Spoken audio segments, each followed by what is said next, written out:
l'homme a brisé la fenêtre avec une pierre. Les trois se sont précipités vers la fenêtre. Ils ont respiré l'air extérieur à plein poumon. En fait, les trois étaient coincés dans un sauna. La température atteignait 250 degrés. L'échelle en bois à l'extérieur bloquait la porte. Impossible de l'ouvrir de l'intérieur. À travers la petite fenêtre, ils ont appelé à l'aide, mais personne n'a répondu. La température dans la pièce continuait d'augmenter. S'ils restaient là, ils seraient bientôt carbonisés. Mike a enveloppé une pierre dans une serviette et l'a passée par la petite fenêtre. Il a essayé de soulever l'échelle avec la pierre, mais celle-ci ne bougeait pas d'un pouce. Après avoir retiré la serviette, Jenna a voulu briser le capteur de température fixé au mur. René l'a averti que si l'appareil tombait en panne, le chauffage pourrait faire monter la température à 1000 degrés. Mike a remarqué l'applique murale et a dit qu'il pouvait court-circuiter la lampe, car elle partageait probablement le même circuit électrique que le chauffage. Le fusible pouvait couper l'alimentation électrique de toute la pièce et arrêter le chauffage. Jacques dévissa alors l'ampoule et plaça la serviette humide sur la douille.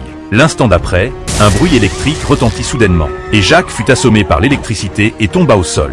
Bien que tous les appareils électriques de la maison aient été éteints, le chauffage continuait de fonctionner. En fait, le chauffage et les lampes étaient sur deux circuits différents. À ce moment-là, les trois personnes étaient épuisées. Alors qu'ils pensaient qu'il n'y avait plus d'issue, un chien à l'extérieur a soudainement remarqué quelque chose d'anormal et s'est mis à aboyer frénétiquement contre le mur du sauna. Cela a redonné espoir aux trois personnes, qui ont crié de toute leur force pour appeler à l'aide.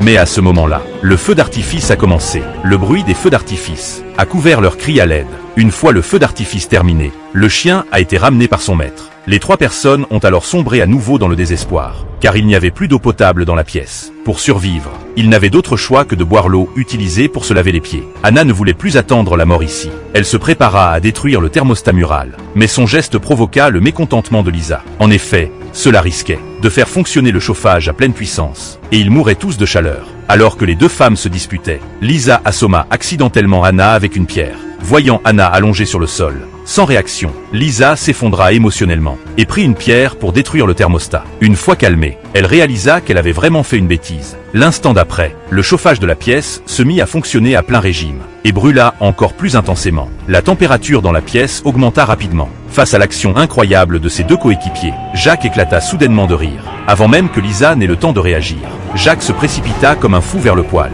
et le percuta de tout son poids. L'instant d'après, le poêle explosa